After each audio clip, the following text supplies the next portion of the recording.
पूरा शहर हाहाकार मच गया। तमाम छोटे दुकानदार परेशान हो गए। अतिक्रमण की परिभाषा क्या है? किसको अतिक्रमण कहा जाता है? अतिक्रमण फुटपाथियों पर कभी लागू नहीं हुआ। ये कभी नहीं लागू होता। सरासर नगर पालिका, नगर निगम और अधिकारियों का ये गरीबों के ऊपर सीधा हमला इसको कहिए। अच्छा, इन पर तो केस होना चाहिए मूल तौर से। हम लोग डेमोक्रेटिक कंट्री में रहते हैं। नमस्कार, मैं दिव्यम हूँ और आप न्यूज इंक देख रहे हैं। आज हमारे साथ बातचीत करने के लिए ऑल इंडिया हॉकर्स फोरम के महासचिव मौजूद हैं, इरफान अहमद फातमी साहब। आपका बहुत बहुत स्वागत है। बहुत शुक्रिया। इरफान साहब, आप लंबे समय से हॉकर्स के बीच में काम करते रहे हैं, जो फुटपाथी दुकानदार हैं, जिन्हें हम अंग्रेजी में स्ट्रीट वेंडर्स भी कहते हैं। और हम आए दिन लगातार ये देखते हैं शहरों में कि जो जितने भी फुटपाथी दुकानदार हैं, पुलिस के अतिक्रमण के नाम पर पुलिस उनको हटाती है, उनके दुकानों को ख़त्म करती है। दूसरी तरफ हॉकर्स और तमाम एसोसिएशन जो है, फोरम जो है, ये दावा करते हैं कि ये उनकी जीविका के लिए उनका ये अधिकार भी है लगाना। तो ये जो पूरा विरोधाभास है एसोसिएशंस के बीच में और प्रशासन के बीच में, ये क्यों है? इसको आप किस रूप में देखते हैं? देखिए, ये मामला इस देश के लिए एक गंभीर मामला है और इसको गंभीर हम लोग किस रूप में देखते हैं, तो जब देश के अंदर हम लोग आंदोलन चलाया और पूरे देश के अंदर आंदोलन चला और हम लोगों का डिमांड था, तो ये जो शहरी अर्बन में जो हॉकरिंग करते हैं, फुटपाथ पर रहते हैं, इनके लिए कानून बनना चाहिए। तो इसमें तमाम पॉलिटिकल पार्टी इसमें कोई बहुत दिलचस्पी नहीं लिया। कोई पॉलिटिकल पार्टी दिलचस्पी नहीं लेते हैं। हाँ, निश्चित तौर से हम जब शुरू में ऐतिहासिक पृष्ठभूमि हम देखते हैं तो उसमें लेफ्ट पार्टी जैसे सीपीआई, सीपीएम, माले, इनके लोग आम तौर से इनके सवालों को छोटे छोटे स्तर पर हर जिला के अंदर में उठाते थे। चूँकि ये गरीबों के बीच में काम करते थे, हॉकर्स लोग गरीब हैं, तो इनका सवाल उठाते थे। इससे पूर्व भी हमारे गुरु रहे शरद राव, महाराष्ट्र के, जो आपके संगठन के संस्थापक। हाँ, यस, संस्थापक भी हैं। और उन्होंने एक फोरम भी बनाया था जिसका ऑल इंडिया के अंदर में था। उसमें मैं शामिल हुआ था फर्स्ट बार। उसका नाम था नेशनल हॉकर फेडरेशन। और उससे पहले एक सोसाइटी बन चुकी थी उसी समय, नासवी करके। आप जानते हैं अरविंद को, बहुत पॉपुलर नाम है और उन्होंने बड़ा काम किया है, उससे नज़रअंदाज नहीं किया। तो ये ग्रुप काम करते थे, लेकिन पहली बार भारत में नासवी जैसे संगठन ही इसके कानूनी लीगल चीज़ों को उठाया। उस समय हम लोग डिस्ट्रिक्ट के लिए अंदर काम करते थे, छोटे छोटे। मुझको याद है तो हमारे ज़िला में दीपक प्रसाद कलेक्टर होते थे। उन्होंने शहर को सफाई करने के, जिसको अतिक्रमण आप कह रहे हैं, तो कर दिया। पूरा शहर हाहाकार मच गया। तमाम छोटे दुकानदार परेशान हो गए। हम लोग मोर्चा ले लिया, मैं सीपीआई में था, मोर्चा ले लिया और लड़ाई चला। कलेक्ट्रेट के अंदर मीटिंग बुलाया गया, तो मैं भी हॉकर्स के बीच में बैठा हुआ था, उनके प्रतिनिधि के रूप में, लीडर की हैसियत से बैठा हुआ था। ये सवाल उभर गया और ये सवाल उभरा तो हम लोगों ने बहुत दबाव किया, तो उन्होंने कुछ रास्ता निकाला। वहाँ एक देखेंगे शहर में, औरंगाबाद में, तो कचहरी के पास कई एक छोटे छोटे दुकान, उसी समय वो अलॉट वगैरह हुआ और लोगों को राहत मिली। मामला अतिक्रमण का है नहीं, मूल तौर से ये भ्रमित करते हैं बड़े लोग। जैसे कि आप देखेंगे तो शहर के अंदर में जितने भी बड़े दुकान हैं, वो अपने दुकान के सामने तो जमीन छोड़ा ही नहीं है, वो तो सरकार की जमीन है, रोड की जमीन है। और रोड पर फुटपाथ है, जैसे कि डबल लाइन का रोड बनता है, उसके बाद फुटपाथ इधर चलने को इधर चलने को।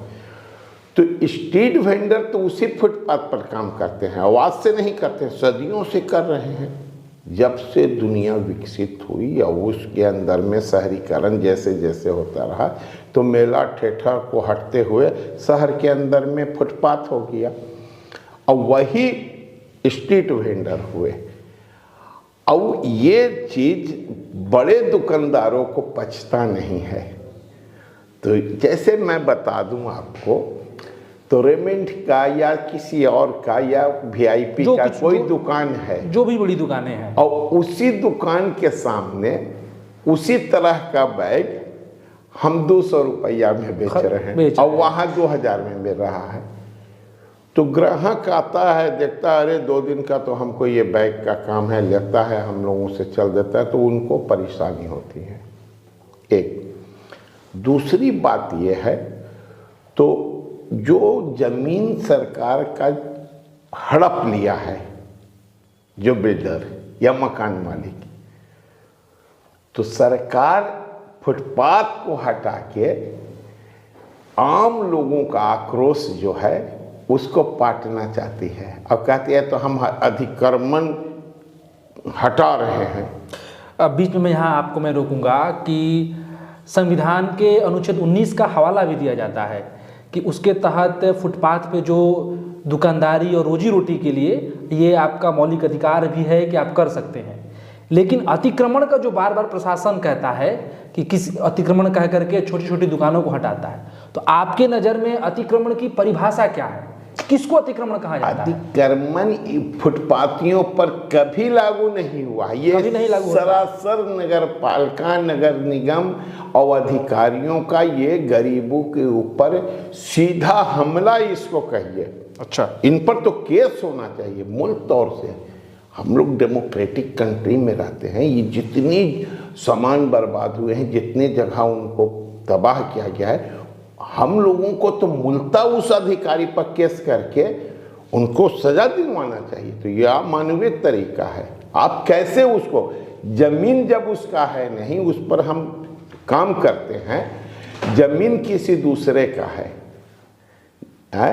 जमीन दूसरा लोग हड़पे हुआ है और उनको छोड़ के हमारा सामान बर्बाद करते हैं। आप पटना में देखिए ना कैसे सामान बर्बाद करता है। ये कोई नियम है? ये तो पूरे कानून का, जो हॉकर्स कानून है, उसका धज्जी उड़ा रहा है, सरकार का धज्जी उड़ा रहा है।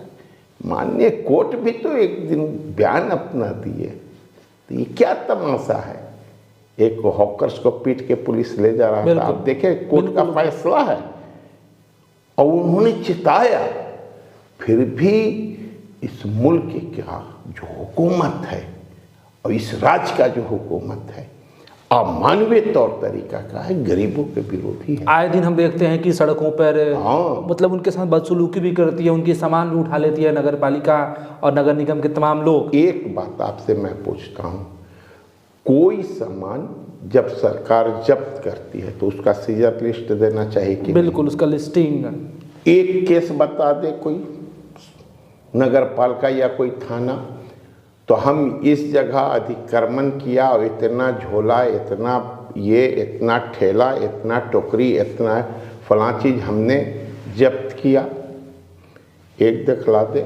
ये एक महत्वपूर्ण बात है कि कहीं भी अतिक्रमण को जब हटाने के नाम पर पुलिस कार्रवाई करती है तो किसी भी तरह का सामान जब वहाँ जब्त करती है तो कोई लिस्टिंग नहीं करती है उसकी। नहीं करती है। क्यों ऐसा क्यों? इसलिए नहीं करती है तो वो कानून के धारे में आ जाएंगे, अब फिर उनका पाप छुपेगा नहीं। आप कह रहे हैं कि वो जो भी कार्रवाई करते हैं अवैध कार्रवाई अवैध करते हैं, अमानवीय करते हैं। और वो आपको मैं बता रहा हूँ, थाना के अंदर में आप पता चला ली, ये आरोप भी हमारा है, थाना पैसा गरीबों से लेता है, गुंडों से पैसा लेता है।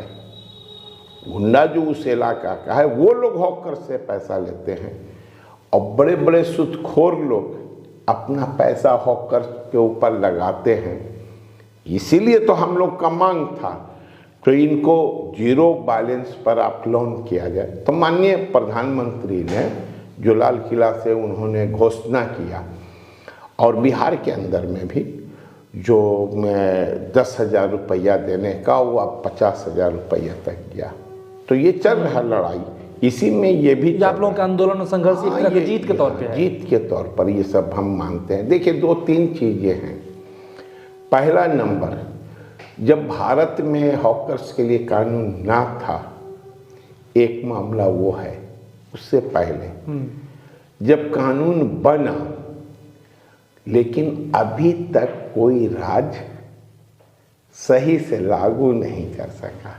गिरजा व्यास थी उस समय, जब हम लोग शरद राव के साथ हम लोग तमाम धड़ के, उसमें नासवी थे, नेशनल हॉकर फोरम था, ऑल इंडिया हॉकर फोरम था, ये सारे लोग हम लोग सब थे वहाँ जाकर। वो उन्होंने कानून हम लोगों को दिया, सोनिया जी थी, हम लोग बड़ा खुशी में पूरा जश्न मनाया। तो अब हमारे पास कानूनी अधिकार आ गया, लेकिन उससे बदतर हालत आज देखें।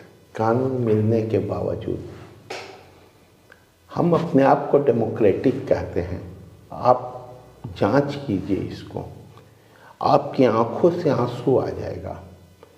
तो गरीबों के लिए कोई सुनहरा कानून भी बन जाए, लेकिन ये लाल फीताशाही के लोग जो ऑफिसर हैं, जो सरकार है राज्यों के, ये लागू नहीं होने दे रहे हैं, लागू नहीं होने दे रहे हैं।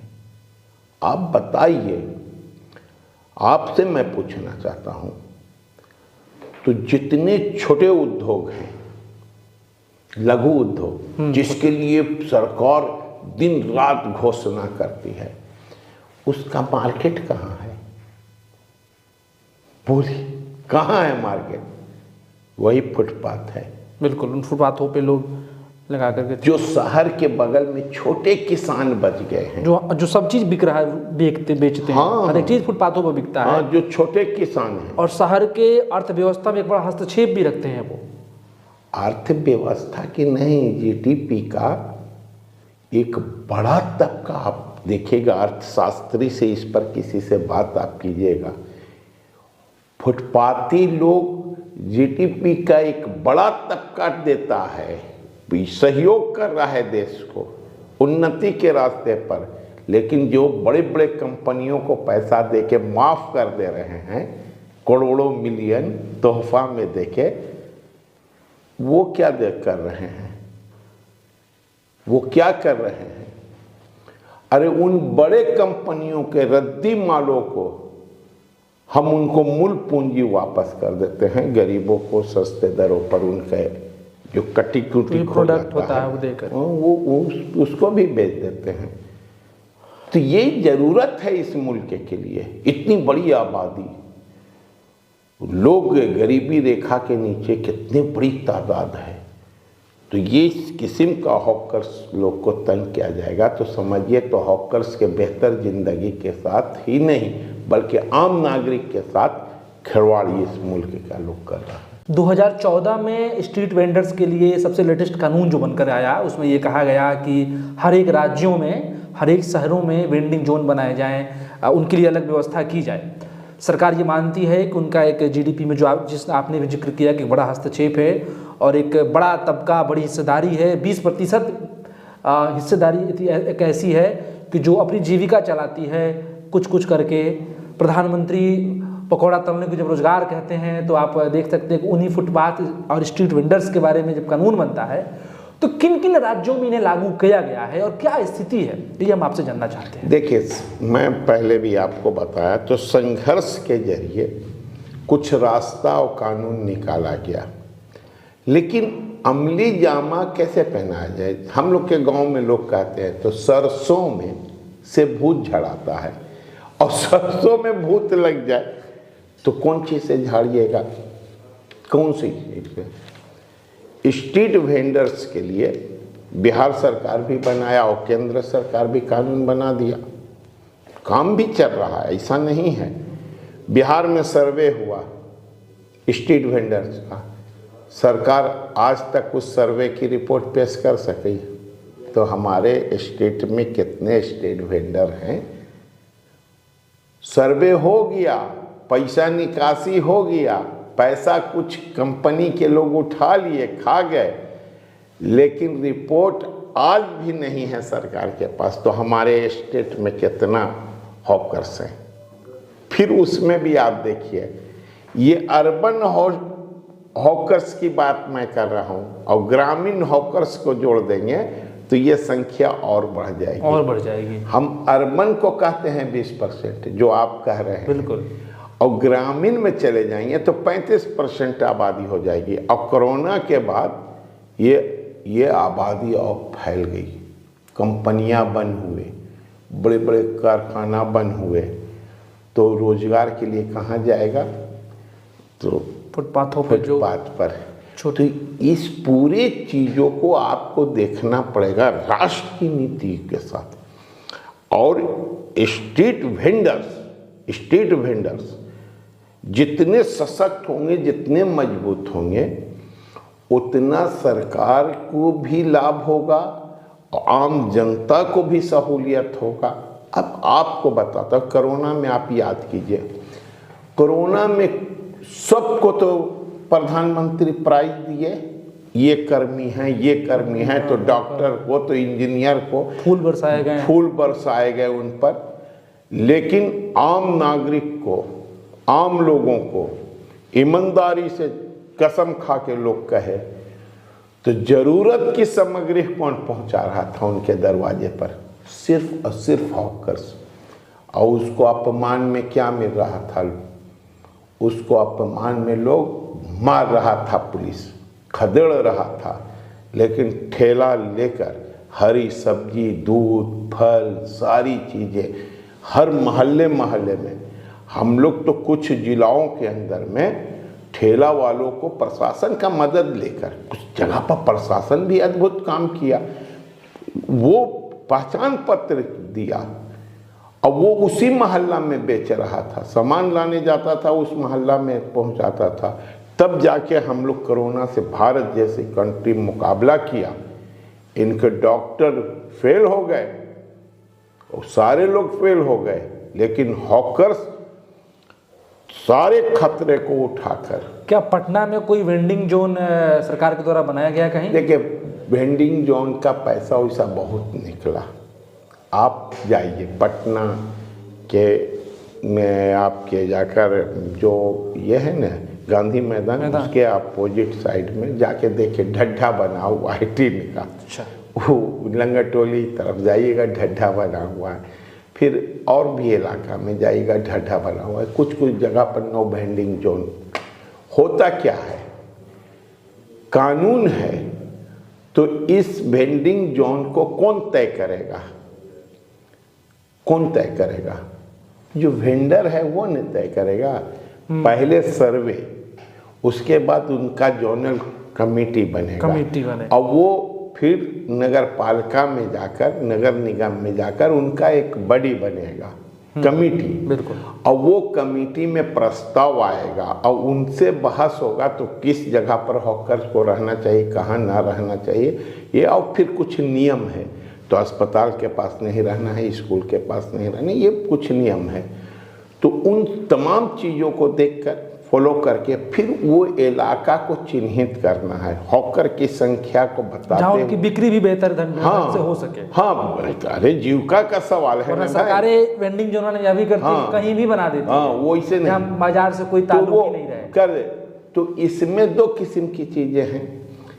कुछ राजनेता अपने भाई भतीजे को, जैसे कि औरंगाबाद में आप जाएंगे तो नगर पालिका के सामने एक मार्केट विकसित हुआ, हम लोग केस किए हुए हैं, अभी भी केस चल रहा है। उस सब वार्ड कमिश्नर लोग ले लिया, छोटा छोटा दुकान बना, पैसा हॉकर्स का। अच्छा। और वो बनाया और सब वार्ड कमिश्नर लोग खरीद लिया। हम लोग केस किए, हम लोग सूचना के अधिकार से मांगे, आज तक लंबित है, 10 साल 12 साल हो गया। तो मैं जो कह रहा था, तो जिसे सरसों में भूत लग गया हो, तो वो उस भूतवा से कैसे भूत को झाड़िएगा? तो नियत और नीति में जब फर्क हो जाएगा, तो आपको कुछ नहीं निकलेगा। अब देखिए, योजना है हॉकर्स के लिए, हम लोग काम कर रहे हैं। बिहार सरकार ने बहुत अच्छा एक आमिर सुबहानी साहब ने हम लोगों के संगठन के साथ एक प्रोग्राम दिया, प्रशिक्षण उनको देना है। अच्छा, स्ट्रीट वेंडर्स? हाँ, ये स्ट्रीट वेंडर को प्रशिक्षण देना है, उनको लोन करवाना है, ठीक है। फिर उनको हमको कैसे बिजनेस करना है, कैसे बैंक से लेना और देना है ये बताना है, सर्टिफिकेट देना है, और साथ साथ उनको 2 लाख रुपए का इंश्योरेंस देना है। अच्छा, एक अच्छा सा मॉडल है। पूरी एक सामाजिक सुरक्षा जो कहते हैं किसी व्यक्ति को मिले। सामाजिक सुरक्षा का एक अच्छा मॉडल है। आमिर सुबहानी साहब ने तो हम लोगों के साथ मिलकर काम अच्छा स्टार्ट करवाए हैं, उसका रिजल्ट अच्छा आ रहा है। अभी ये ट्रायल है, ये मॉडल अभी किसी देश के अंदर में कहूँ नहीं, ये फर्स्ट मॉडल है। अच्छा, फर्स्ट मॉडल है। हाँ, यस, पायलट प्रोग्राम कहते हैं अच्छा। उसको आमतौर से। तो हम लोग तो कुछ लोगों का सहयोग लेके काम कर रहे हैं, अच्छा हो रहा है। लेकिन अब जब उनके बीच में हम लोग गए, उनके सारी चीज़ों को देख रहे हैं, काम स्टार्ट कर रहे हैं और उनको बता रहे हैं, तो सरकार ये, बिहार सरकार ये चीज़ों को दे रहा है, केंद्र सरकार ये चीज़ों को दे रहा है। अब एहसास और सारी कुछ चीज़ें होने लगी। अब लगने लगा तो उनको हेल्थ का भी साथ साथ गारंटी और ये मिलना चाहिए, कार्ड, हेल्थ कार्ड मिलना चाहिए। सबसे ज़्यादा हॉकर्स को हेल्थ के ऊपर पैसा खर्चा होता है।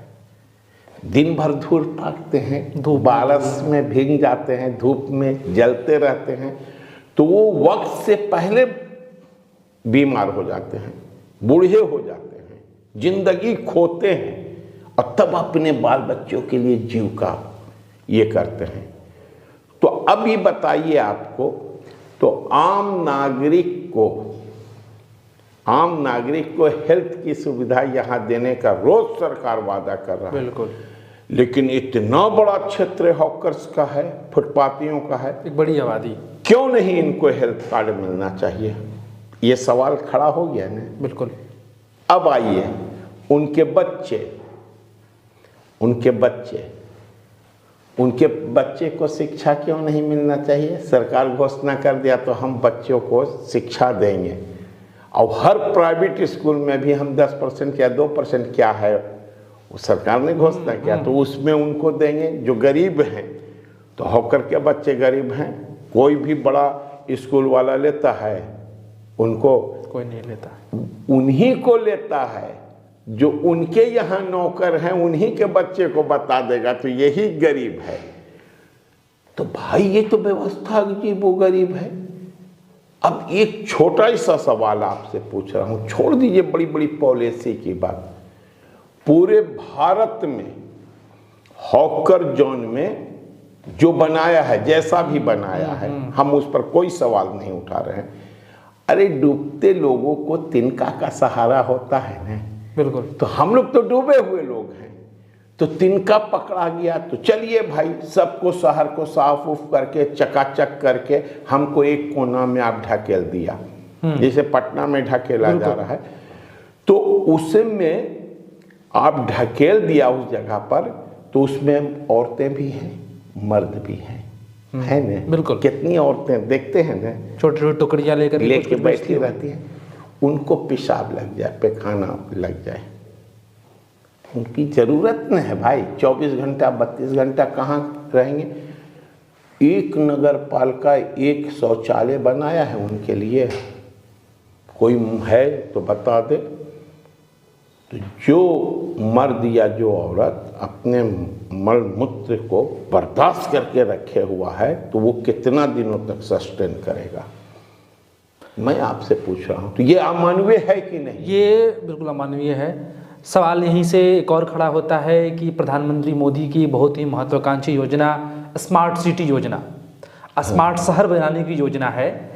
इसमें फुटपाथी दुकानदारों को कई जगह से हमने देखा कि स्मार्ट शहर बनाने के नाम पर उनको हटाए गए, और उनको लगातार हटाया भी जाता है। तो इसमें उनके लिए क्या जगह है? आप इसमें किस तौर पे देखते हैं, और देखिए, फुटपाथी दुकानदारों के लिए उन स्मार्ट शहरों में क्या जगह की व्यवस्था उसके अंदर निहित है और क्या कुछ प्रावधान हैं? देखिए, एक बात आपको बताते हैं, गांव के अंदर में बागीचा होता था, आमतौर से नदी के किनारे। तो नदी में हम लोग जाते थे, नहाते थे, बागीचा में 2 ठो आम तोड़ लेते थे, अमरूद तोड़ लेते थे, हैं, और किसी मचान पर बैठ के खाओ के और तब घर पहुंच जाते थे। इतना सुंदर होता था। अब यहाँ स्मार्ट सिटी में क्या बनता है, बड़ा बड़ा I love Patna, I love Delhi, I love Orissa नहीं लगाते हैं, हाँ, बहुत लाख में झकर झकर झकर, और उसमें गरीबों को जाने के लिए पैसा नहीं है। तो उसके दरवाजे पर आप देखिएगा तो सब पेशाब कर रहा है, अंदर में बाथरूम है, लेकिन ये इजाज़त नहीं है। तो गरीब आदमी उधर से गुजर रहा है या फुटपाथी लोग वहाँ पर कुछ सामान बेच रहा है, तो उसको इजाज़त नहीं है अंदर जाने का। अंदर जाइएगा 5 रुपया, सरकार शौचालय का भी पैसा हाँ 5 पैसा रुपया ले दे रही है दिया, या इस देश के भीतर। हाँ, शौचालय का 2 रुपया 5 रुपया दे दीजिए, तो क्या करता है, सब कोने में पेशाब करने लगता है। अरे भैया, आप स्मार्ट बन रहे हैं, जैसे कि कोई अमीर आदमी हो गया और दिल उसका भिखमंगा वाला है, तो वो किसी को मदद करेगा? नहीं करेगा। अमीर नक्शा बना देना, स्मार्ट सिटी बना देना, और स्मार्ट लोग को नहीं बनाना, तो वो स्मार्ट सिटी का क्या हाल हो जाएगा? आप जाइए देख लीजिए, जितना भी फ्लाई ओवर है उसके नीचे में कौन से लोग रात गुजारते हैं वो आप देख सकते हैं। और रैन बसेरा भी सरकार का चल रहा है और खूब पैसा एनजीओ के लोग उठा रहे हैं। तो हम एनजीओ के विरोधी नहीं हैं, वो काम बड़ा अच्छा करते हैं, लेकिन ये तय करना होगा ना। तो फ्लाई ओवर बन रहा है तो उसको हम यूं ही नहीं भर देंगे, उसमें हम फूल पौधा नहीं लगाएंगे। जो हॉकरिंग करने वाले हैं, गरीब जनता जो शहर में है, उसकी रोजी रोटी, उसका खाना पीना, उसका पानी, ये उसका कपड़ा लत्ता कहाँ से मॉल में खरीदने जाएगा? तो कम से कम फ्लाई ओवर के नीचे भी जगह दे दे, बना दे, तो भी बहुत सुंदर हो जाएगा। लेकिन वो फ्लाई ओवर के नीचे फूल लगा देंगे, लेकिन फूल सूंघने वाले आदमी को डंडा मार मार के भगा देंगे। ऐसा समाज, ऐसे समाज की रवैया में कैसे हम लोग जिंदा रह सकते हैं? इसलिए हमारी जो ज़रूरत है, हम जो मेरा संगठन ऑल इंडिया हॉकर फोरम, हम लोग ये सोचते हैं तो सरकार के नीतियों को मजबूती से लागू करवाना, उसकी ओर हॉकर्स को ले जा चलना, और कमियों के खिलाफ सरकार का आलोचना करना, उनको तस्वीर दिखलाना। इसीलिए मैं आधुनिक रूप से इस देश के अंदर में हम अपना काम कर रहे हैं। अंतिम सवाल हम आएंगे कि वर्तमान में एक लंबा संघर्ष रहा, एक लंबे आंदोलन हॉकर्स को लेकर के, मांगों को लेकर के, कई जगह जीत भी हुई, कई चीज़ें लागू भी हुई। 2014 में जब उनके लिए एक्ट बना, अभी आपकी क्या मांगे हैं और कौन कौन सी मांगे जो हैं, एक तो पूरी हो गई, और वर्तमान में जब हम बातचीत कर रहे हैं तो कौन सी मांगों को लेकर के आप लोग आंदोलन कर रहे हैं और क्या और व्यवस्था को लेकर के? देखिए, इस लोकसभा के बाद हम लोग एक इजलास करने जा रहे हैं। हम लोग को करना था, लेकिन बहुत सारे आप समझते हैं पॉलिटिकल चीज़ें हैं, और हमारे संगठन में हॉकर्स में सारे पॉलिटिकल ग्रुप के लोग हैं। वहाँ बीजेपी के लोग भी हैं, माले के लोग भी हैं, सीपीआई के लोग भी हैं, सोशलिस्ट लोग भी हैं, और बिना कुछ खतीबद्दी के लोग भी हैं। उसमें कोई पार्टिकुलर वहाँ पास बहुत ज़्यादा चीज़ें नहीं चलता है। तो जो सरकारें अभी हम लोग करना चाह रहे थे, लेकिन जो सरकारें उथल पुथल हुई, तो इसको हम लोग लोकसभा के बाद ले जाएंगे। और जो अभी हम काम कर रहे हैं, कुछ सरकार के सहयोग के साथ और कुछ अपने संगठन का विस्तार हो रहा है, नई नई सवाल आ रहे हैं, हम इसको चिन्हित करेंगे। और हम चाहते हैं तो जो कोरोना में परेशानी हुई हम लोगों को, सबको वजीफ़ा मिला, लेकिन हॉकर्स का कोई पहचान नहीं हो सका। तो मेरा संगठन खास करके हम लोग ये सोच रहे हैं, तो इनको एक डिजिटल प्लेटफॉर्म भी हम लोग दें, जो कि माननीय प्रधानमंत्री ही उनको मदद करना चाहते हैं डायरेक्ट, तो वहीं से वो कर दें, हमारी ज़रूरत नहीं पड़े, और पहचान कर ले तो पाटलिपुत्रा स्टेशन के ऊपर कौन हॉकर कौन सा सामान बेचता है वो वहाँ क्लिक करें और वो नज़र आ जाए। अच्छा, ऐसा व्यवस्था हम लोग करना चाह रहे हैं। वो ऑल इंडिया हॉकर फोरम पहली बार ये चीज़ किया है, और बिहार सरकार भी वो देखा, माननीय अमीर सुबहानी भी उस चीज़ को बहुत वेलकम किए, तो ये तो बड़ा अच्छा चीज़ है। अब देखिए हम लोग लिटरेचर भी तो हमारे में कम है, पढ़े लिखे लोग कम हैं, और सब एक बड़ा शिक्षित वर्ग है जो फुटपाथ पर दुकानदारी करता है। दूसरी बात है तो योजना को भी हम लोग नहीं जानते हैं। तो सबसे बड़ा चुनौती हमारे बीच में है, सबसे बड़ी बात तो हॉकर्स के लिए जो कानून बना है, जो पॉलिसी बना है, ये इनके लिए जो योजना आया है ये, और इनको कौन कौन सी योजना से और जोड़ा जाए, ये तीनों को लेकर हम लोग एक पत्र बनाएंगे और वो सरकार के साथ इस पर बात करेंगे। केंद्र की सरकार हो, राज्य की सरकार हो, किसी की सरकार हो, हम इसके साथ ऑल इंडिया में इसकी एडवोकेसी करेंगे और इस पर बात करेंगे, ताकि जो नई चुनौतियां आ रही हैं, और सारा इल्ज़ाम हॉकर्स के ऊपर है। अभी पटना के अंदर में माननीय विधायक वो CPI ML के थे, कटिहार से महबूब आलम साहब लगातार आंदोलन कर रहे थे, हम लोग वेलकम किए।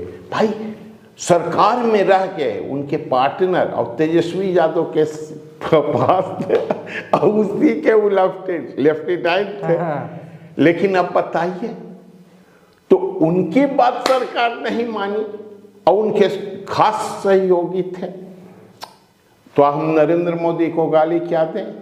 एक मिसाल, एक सॉफ्ट बात है।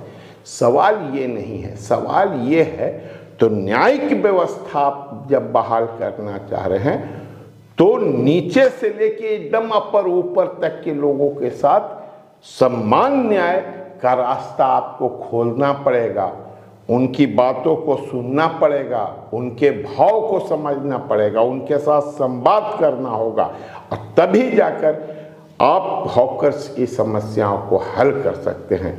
नज़रअंदाज करेंगे तो शहर की खूबसूरती नहीं बचेगी, और ये विकसित नहीं अच्छे किस्म से आप कर सकते हो। एक बड़ा जो जिंदगी फुटपाथ पर है, वो जिंदगी को आप कैसे बचा सकेंगे? बिना फुटपाथी दुकानदारों और वो जो जनता है उसको स्मार्ट बनाए, शहर का स्मार्टीकरण कैसे कर सकते हैं? कोई संभव ही नहीं है, और एक फिजूल सी बात है। हाँ, चलिए, आपका बातचीत करने के लिए फातमी साहब बहुत बहुत धन्यवाद। बहुत अच्छा लगा आपके साथ बात कर। बिल्कुल, आप ये देख रहे थे हमारा शो, जिसमें हम बातचीत कर रहे थे हॉकर्स एसोसिएशन के राष्ट्रीय महासचिव फातमी साहब के साथ। ये हमारा वीडियो आपको कैसा लगा आप जरूर बताएं कमेंट करके, और वीडियो को शेयर जरूर करें।